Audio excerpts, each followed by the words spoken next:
Hello. Hello. Could sit in the chair. Yeah. Huh? Sit in the Yeah. on the sofa. Will I know what to sing or? Vijay Prabhu, hello. Hello, Pradhanavad. You and I think we're going to talk. We were supposed to talk today. Are you sure? Yeah. Okay. Is that okay? Because I want to hear this, man. Nice to see you anyway. Okay, so are we doing okay?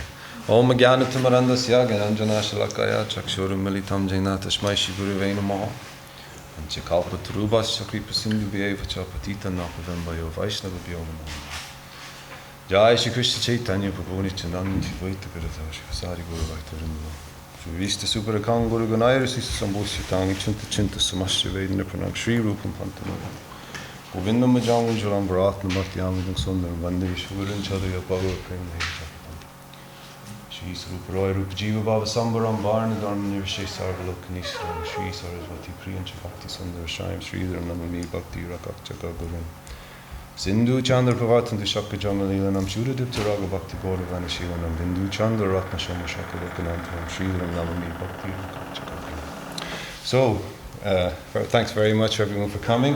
Very nice. Lovely to be here with everybody and to be able to talk a little bit informally about Bhagavad Gita, about what we can practically learn from Bhagavad Gita, what it can teach us, how to apply those things in our lives in a way which is meaningful. So it's very nice to be here talking, and also very nice that Gopishwara Prabhu is going to talk a little bit too. As my externally manifest false ego to keep me in place. Thank you. So, we all know a little bit about Bhagavad Gita. We've all read it, discussed it, argued about it, tried to figure parts of it out. But what's it all really about? What does it mean? Is it something that is, theoretical exercise? Is it something that has practical application in our lives? Is it something that we should pay attention to, and if so, how much, to what degree?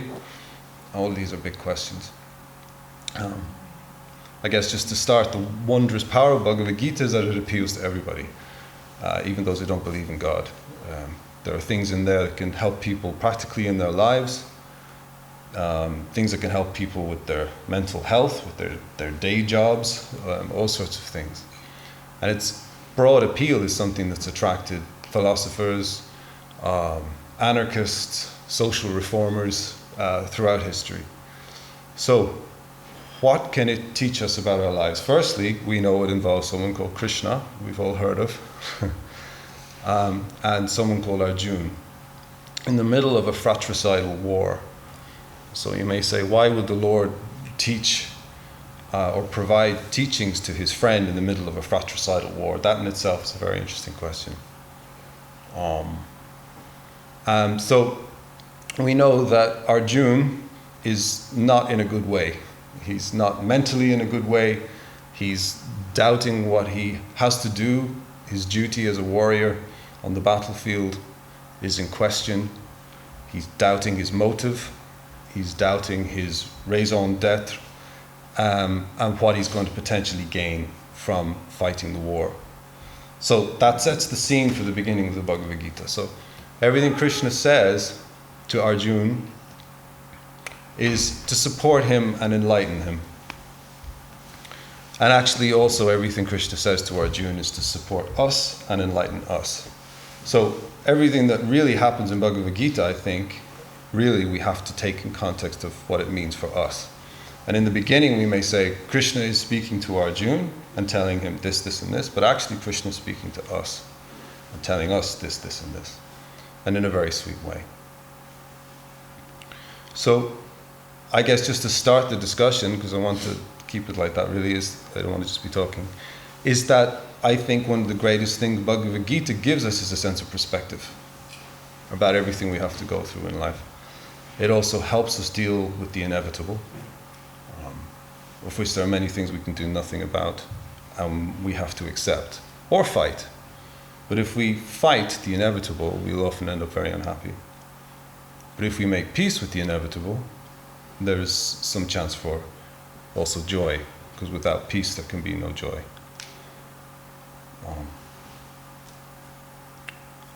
So, Prabhu, Bit more, please. a bit more.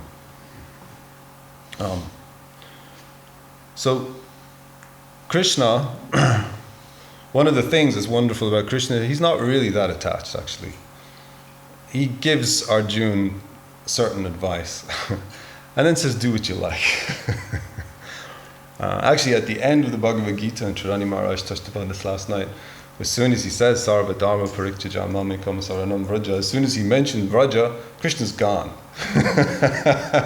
That's not great? Yeah. He's gone, he's out. He's like, okay, you do whatever you like now.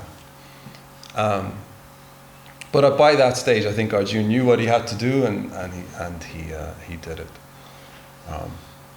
So we can say Bhagavad Gita is ontologically complex, particularly for someone who doesn't really understand anything about spirituality or different kinds of consciousness. It deals with topics like action, detachment, meditation, many, many things.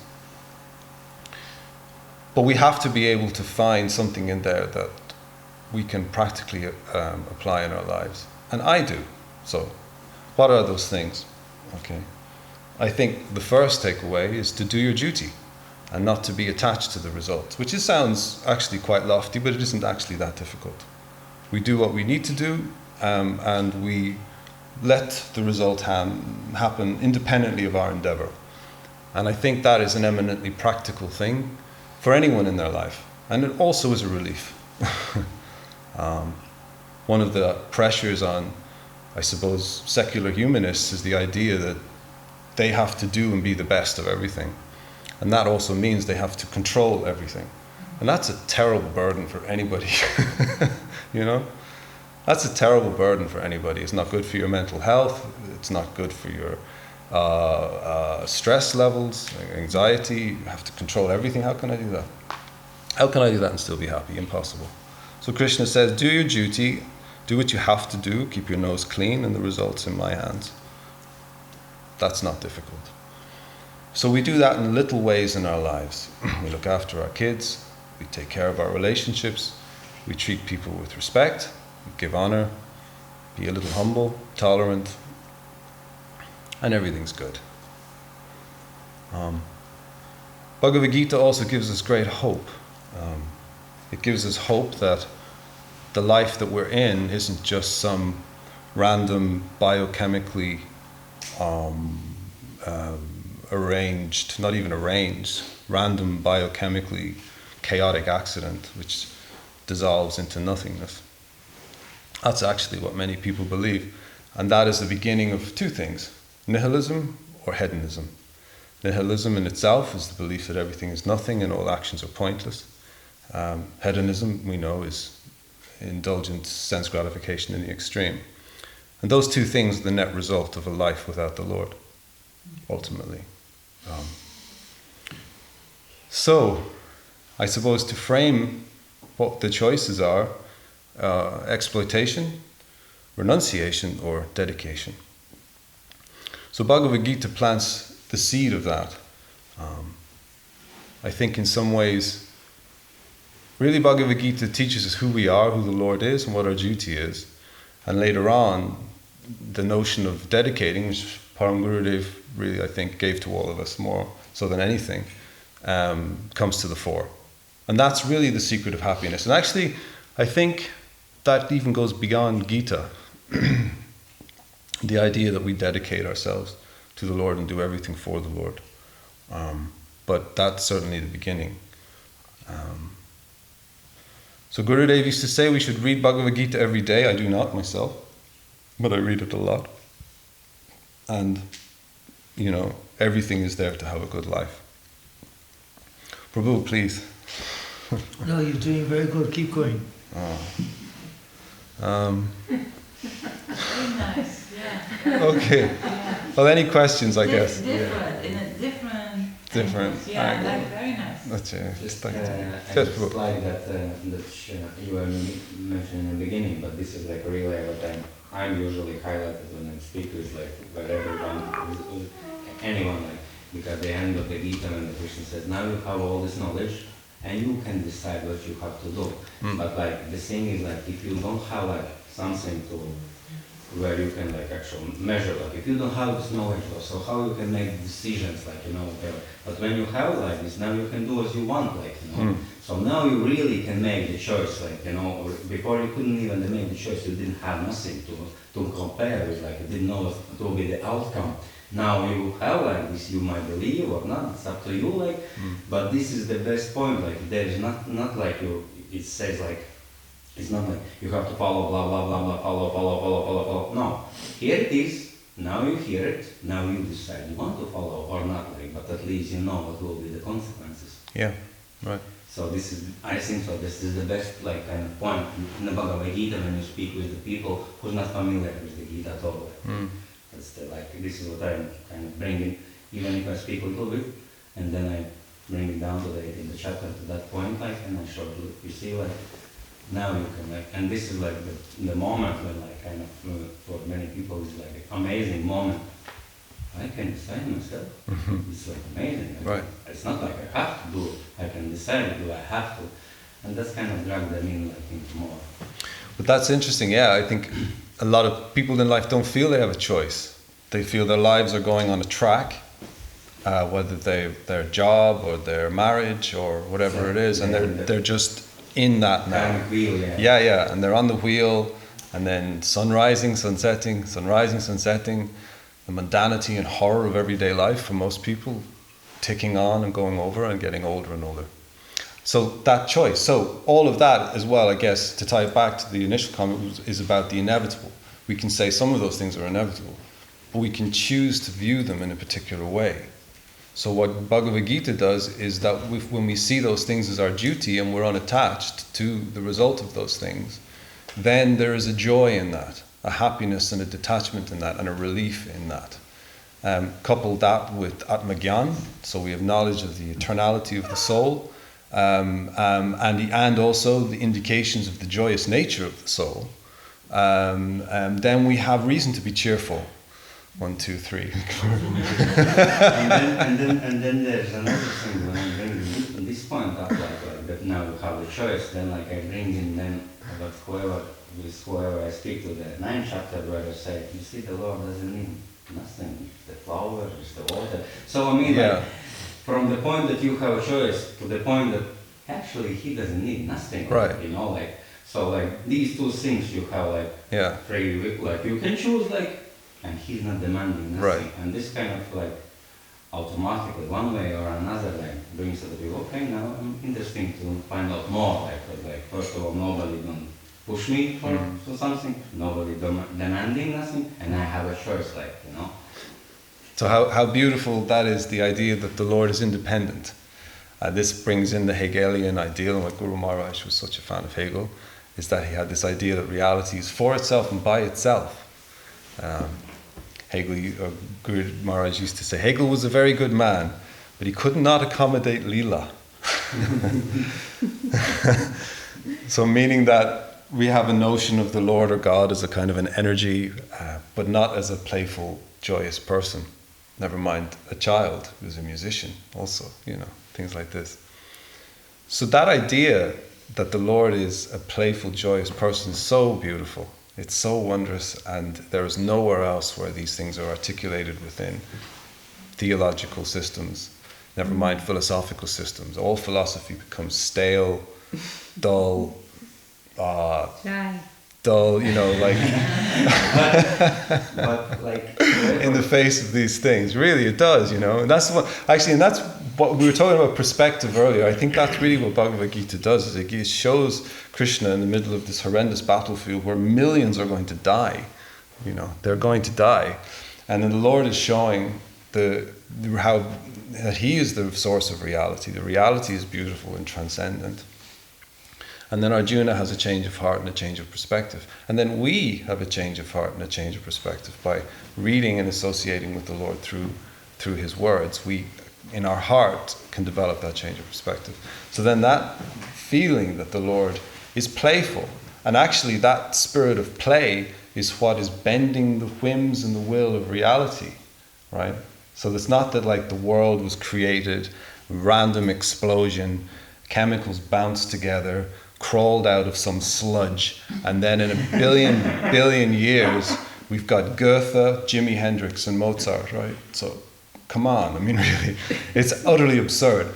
So, but the scientists, the rationalists, will accept the notion that the ugly can create the beautiful, and then that ultimately makes anything that's beautiful dance. But actually, Krishna consciousness is the antithesis of that. The beauty is joyous, reality is joyous, and the whims of reality is what's making everything else dance. Absolutely everything is coming, rippling out from that core, from that center, from Krishna's flute, from his will, from the play of Yoga Maya, you know. How wondrous is that? How beautiful is that? And at the same time, in that battlefield, even though like all those warriors will be dying, he like kind of, it's irrelevant, it doesn't matter. Everything is that, of these things, it doesn't matter, like, you know. There's nothing like to really to think about it. And I remember one Muslim guy, he was used to asking me, how you can accept that the God is the child? I say, do you remember yourself when you were a child? He said, yeah, we was playing with the guys like, I say, now, and you imagine this one, like, that you are playing with the guys and you controlling everything anyway. So what you will decide to do? Are you want to sit in a palace on the throne, or you want to play with your friends? Like, because everything is controlled by you anyway. No matter who's doing this, it's controlled by you simultaneously. So what you gonna do? I'm gonna play with my friends. So what's the point to take the position which you have to be serious if you can play all the time and anyway it's controlled all the time by you, one way or another. Well, living and dying is a serious business, right? So, you know, like Lord Krishna says to Arjuna, you're lamenting for that which is not worthy of grief, you know. But again, you see, sometimes that can come across as a callous statement, particularly for those who are not enlightened, so to speak. It can come across as heartless or cruel. But what we know Gurudev is not heartless or cruel. We know our parampara is not heartless or cruel. But we know that how they view reality is through a particular way we're not really always privy to. We're not, you know, viewing the world in that way or in those ways. So we're acquiring a view of reality through association with Sadhu, Shastra, Guru and Vaishnav, which is equipping us for a better life, for a higher life. Bless you. So, because it's one thing to know that the soul, to hear of the soul, to know, so let's do it, right? We hear about the soul. We hear that the soul, we're eternal. Great, awesome. And live forever. Wonderful. Never was there a time when I wasn't here. Okay. Okay. Now what? What do we do? How do we actually live with that consciousness? How do we actually practically apply that in our life? How do we then become the living embodiment of Gurudev's ideal, or the living embodiment of the ideal of Krishna, or the ideal of Bhagavat Gita? How can we carry that in our lives? You know, because like, I think was it Tridanji I said last night that the Franciscans used to say, do you remember he used to say, you know, go out and preach, but occasionally you may have to use words. Use words if you have to. Use words if you have to, right? Yeah, that's wonderful, isn't it? Because people don't really care about philosophy, you know, they don't really care about that at all. They want to be happy. That's it. You know, yeah. That's it. So I suppose a little bit like Prabhu was saying, like first realize you're unhappy, try to figure out why, and then maybe do something about it. Like a few Jehovah's Witness people arrived at my front door the other day. I was saying this last night, and you know, I have kind of a soft spot for them really, because I think anybody who goes out there and you know, puts their neck on the line and you know, like. You know, Jesus is great, you know, find out something about him. And I'm like, and there was a few times I really wanted to talk, but they just seem to go, we have a website, here's the thing, and then they run away. They don't, you know. But something really struck me the other day very strongly, you know, because they gave me the leaflet and I looked at it and it said, when will suffering end? And I looked at it, and I looked at the guy, rather sincere looking man, a bit over earnest, And the only thing I could really come to me was, I said, well, maybe not in this world, you know. So they probably look at me and think, okay, well, he's got some conception of this world maybe not being everything. I thought that might have been a hook for him to say, well, if you've made that kind of comment, well, what do you think the next world might be like? Or what, you know. But he wasn't really interested. He just said, we have a website. So I took it. And then they went away.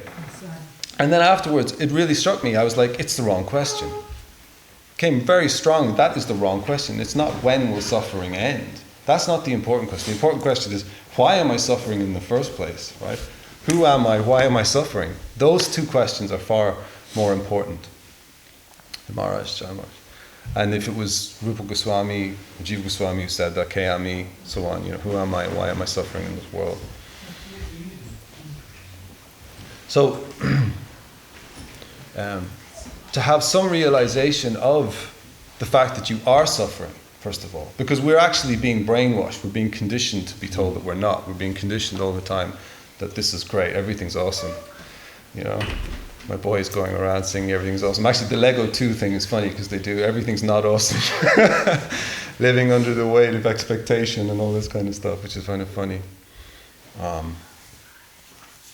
But first of all, to realize something is wrong is the important step. And then after that, there can be a cure for that wrongness or that lack of wellness or whatever coming somehow. Hopefully through Sadhu Shastra, Guru and Vaishnava.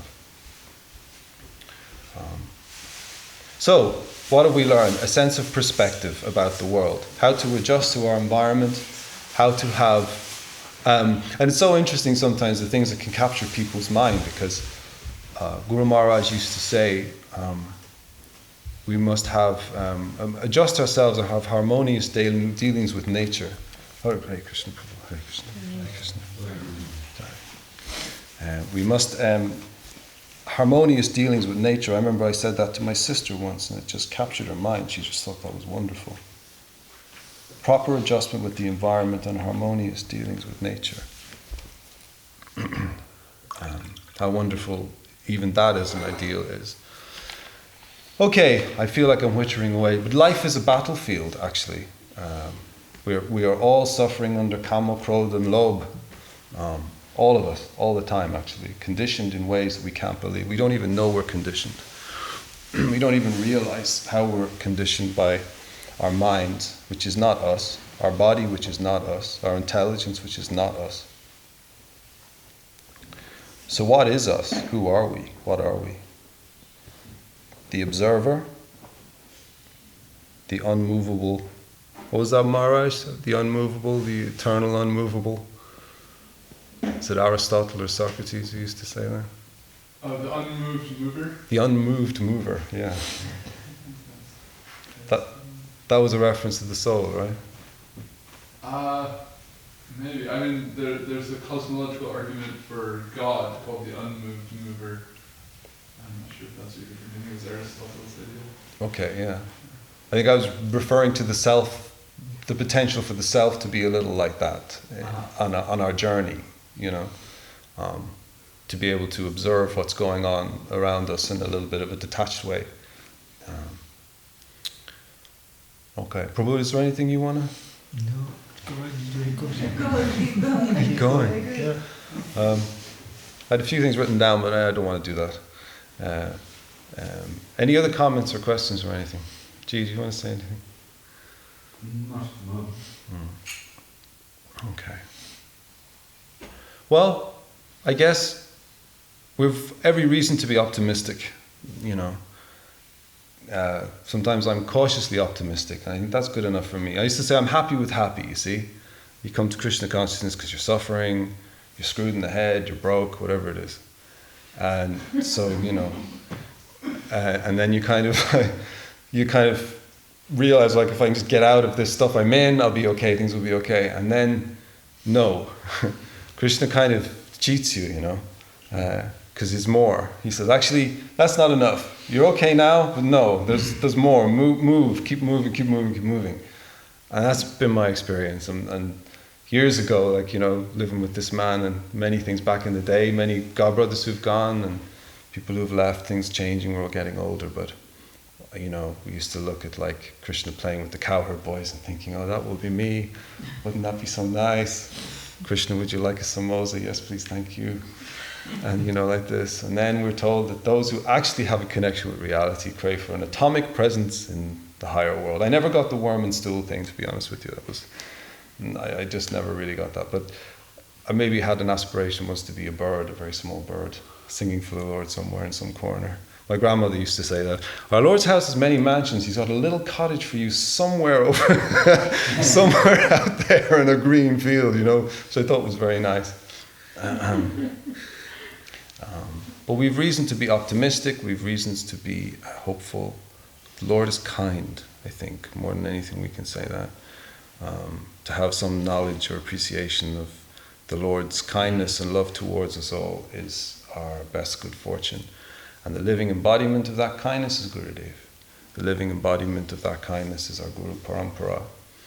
Because what is good for us may not always be pleasant, like medicine, but at some stage we'll get through all that and get to the good stuff.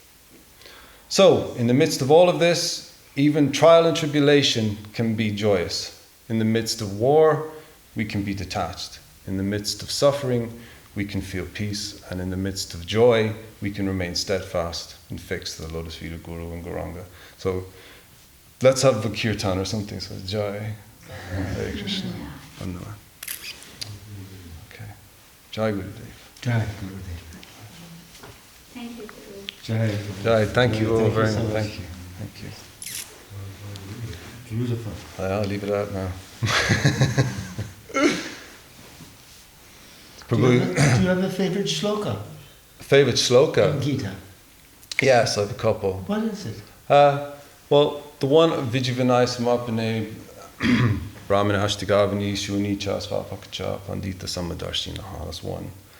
And then the other one I only know half of. Shukaduka Samakra. What is it? Maybe you can tell the meaning for everyone. Oh, sorry. Yes. Vijavanai Samapane. So, by virtue of knowledge, the sage sees all with equal vision. The cow, the dog eater, the Brahmin, the elephant, so on and so forth. That's wonderful. That equipoise vision. And actually we can experience that in our lives. I've experienced that in my life. Not in the way that I've seen Mahavishnu in the heart of every entity, but I've experienced that in my life. I think we can have a touch of that. Maybe that's a sign of progress when we have a touch of some of these things. The shlokas that we read are real, They have an impact on us. And I love the one Shukaduka. You know that one, Shukaduka? That's the one. Thank you. Knowing pain and distress, victory and defeat to be one and the same. Fight. Wonderful. Yeah. But Prabhu was speaking with you yesterday, and we come to the thing when he was just mentioned, if you seeing that all around the Krishna's energy, the jealous and all these envy things are gone from you. If you're seeing in action someone was acting and you recognize the Krishna's energy there, you cannot be jealous and you cannot be angry because it automatically is out from there. If you see it connection with there is not, it's automatically is out there. Wonderful. This is what we call a discussion yesterday on the day before. That's right, but that's wonderful. Because we own nothing. Nothing belongs to us at all. Yeah, if you see whatever, as you mentioned, if you seeing someone who's walking or singing nicely over there, and if you recognize that this is actually the Krishna's energy, you cannot be jealous of it, or you cannot be it's just you recognize something beyond but if you not connected with the Krishna, then you he's singing so nice, I cannot do this, then you have these kind of evaluations, but in a moment when you see it connected with the Krishna, you don't try to make the evaluation. But that vision doesn't happen by accident. That's the Sukriti working as a pious credit, working behind the scenes, so you see things like that. That's you cannot think about mechanics behind how you come, this is different story, that's for every individual probably differently, but I'm just saying when you really see it, it's kind of it's not you have to fight and get rid of the jealousy or envy. You don't have to you have to always looking for Krishna. And then all these things will automatically kind of I said, okay, sorry, can we talk a little bit more? That's really interesting, because I was always very impressed with Carl Jung, you know, the Jungian ideal of accepting the shadow part of ourselves, for example, like the lower part of ourselves, the anger, the lust, all of that stuff, and making peace with that. You know, and to speak frankly, there's no kids here. To speak frankly, there is a boy. But sorry, but like the world is full of people who like try and destroy that part of themselves, the lower part of themselves that's full of the feelings that they don't want, the emotions, the desires that they don't want, that they aren't comfortable with, and they don't make peace with that. So to make peace with yourself, make peace with the shadow parts of yourself, realize that the Lord is also there, you know. Those things are all parts of the Lord. And that's why Gurudev was such a wonderful embodiment of a human and humane spirituality, you know, because I always felt with Gurudev, he knew our limitations and he knew what we were going through and he understood and knew we were like little children and that we, you know, needed that kind of reassurance, you know. And that's the power of the sadhu. That's the power of the real sadhu who can harmonize all of those things in the midst of all the struggles we go through. But you're right, yeah, we need to make peace with all of those. And like there in the Gita, there's another one place where it's like Krishna said, like as long as you want like kind of taste the higher taste, you won't be able to get rid of that lower. So like if you like, and the mind you simultaneously can sing like meditate on one thing. So if you will be thinking how to get rid of the things, you won't be thinking how to get the good things in. So, but if you will be thinking how to get the good things in, and you don't have time to think of how to get rid of the bad things will gonna get off themselves, like because you focus how to like get the good things in. You don't focus how to get rid of the bad things. Like so, you doing one thing, just try to focus on one thing, like for instance chanting or whatever, and you don't care about some things which you cannot control, because you cannot control that. If you will be able to control, you will say, oh, from today I want lying, from today I want to do this, and it's gone, stop it. But you are not able to control these things. Like if you put like, you just like make the list of the bad things that you have, now are not to be even gone. Like it doesn't happen this way. Like so, like either you're gonna try to acquire something will help you as a spiritual being, and don't worry about these things. It's like it's kind of attached. If you are going through the forest for many thousands years, many things attached to you, like it won't like fall off like just when you get out from the forest anyway. Well, I suppose it's an eternal journey, right? And that we forget that also, don't we? We try and condense everything into now and have some kind of like, have something where, you know, by the middle of next week, I'll have finished with Karma Yoga, I'll have kind of rocked through, get Dharma, you know, Dhyan, and I'll be on my way to like the happy Bhakti Yoga ending. So it's going to take really time. Eternality is a long time. Like in 1,000 years, how many lives will you have lived? In 10,000 years, how many lives will you have lived? In 100,000 years, in 1,000,000 years, in 1,000,000,000,000 years. So these are incomprehensible to our little puppy brains, right? We can't think clearly in those kind of cycles of time. So we just have to try and hold on to the lotus feet of Guru and Gauranga. Prabhu, do you have a favorite slok that you'd like to? Not at the moment. Okay. What about Subhasini Devi? Yes. Because she's scheduled classes for everyone, but I don't know if she's scheduled a class for herself. That's the truth. Let them all speak. No. Do you have a nice slok? Actually, no. I think that's nice too. Please do not make. But Prabhu, when you were saying that, I was thinking that is why service life is so important.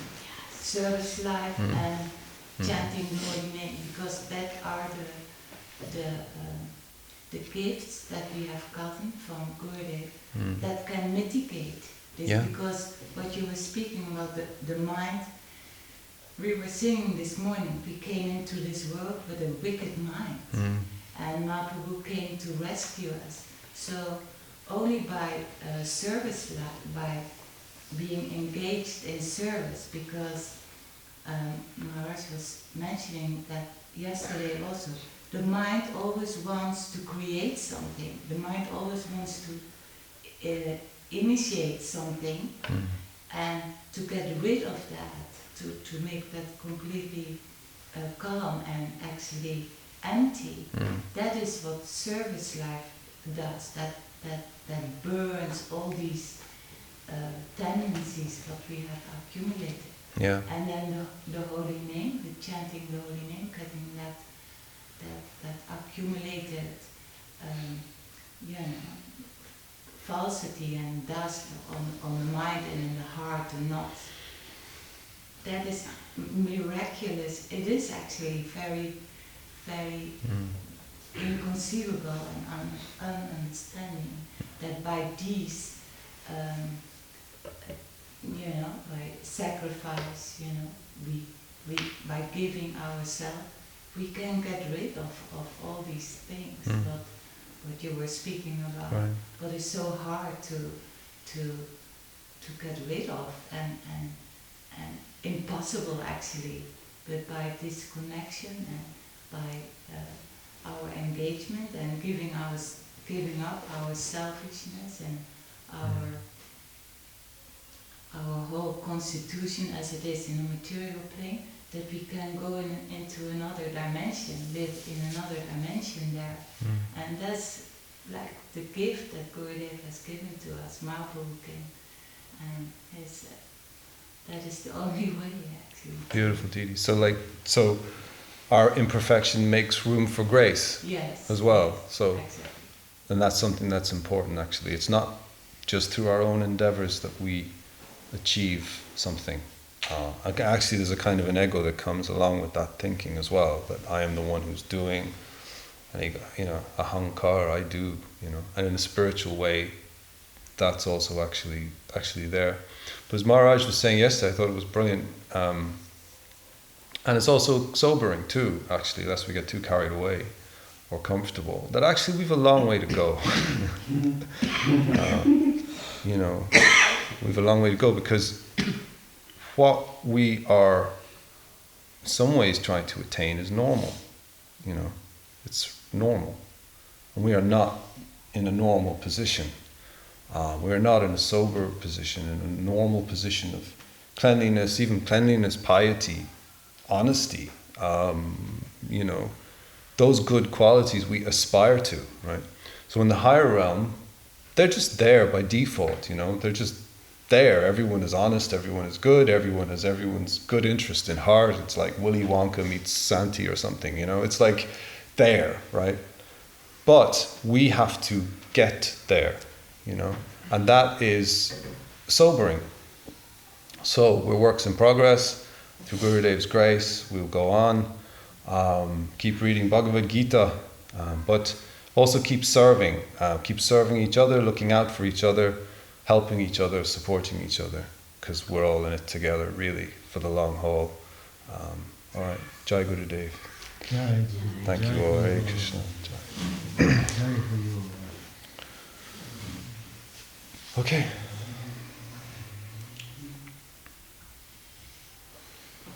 Prabhu, would you like to? Because you were doing some lovely bhajan there. Shall I sing? Yes, please.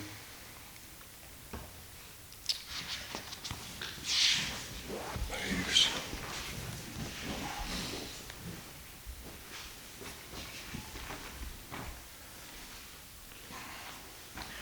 Oe Vaishnava Thakura Dayara Sagoro Edase Karuna Kori.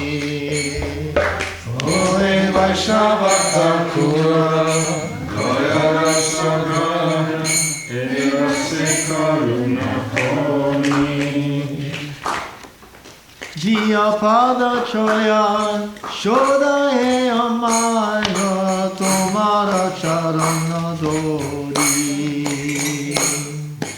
Jia Pada Choyan Shodae Amaya Tomara Charana Dori.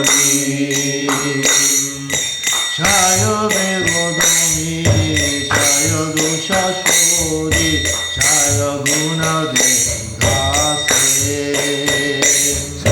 Jaya Begodami